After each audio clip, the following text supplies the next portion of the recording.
নমস্কার।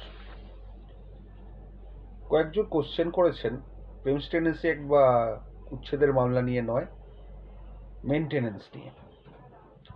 কয়েকজন কোশ্চেন করেছেন যে আফটার ডিভোর্স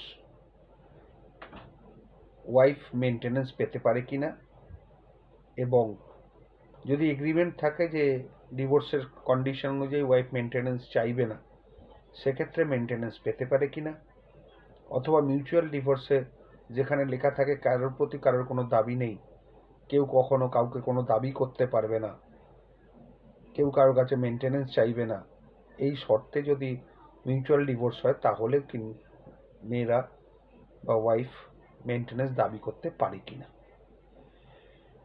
সুপ্রিম কোর্টের কিছু জাজমেন্ট আছে, হাইকোর্টেরও জাজমেন্ট আছে, যেখানে বলা হচ্ছে যতই কম্প্রোমাইজ হোক, যতই এগ্রিমেন্ট থাকুক, মেয়েরা যদি মেনটেনেন্স আফটার ডিভোর্সও চেয়ে থাকে তাহলেও তারা পেতে বাধ্য। ক্রাইটেরিয়া কিছু আছে অবশ্যই।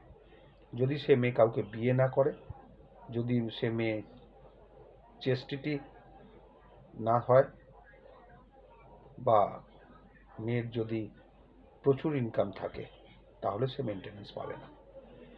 কিন্তু after divorce, even compromise degree সেসব সত্ত্বেও যদি মেয়েরা দাবি করে এবং সেই দাবির সপক্ষে যদি যুক্তি থাকে এবং সেই দাবিটা যদি জেনুইন হয়, তাহলে কোর্ট কিন্তু মেনটেনেন্স মেয়েদের দেন ফ্রম দ্য হাজব্যান্ড।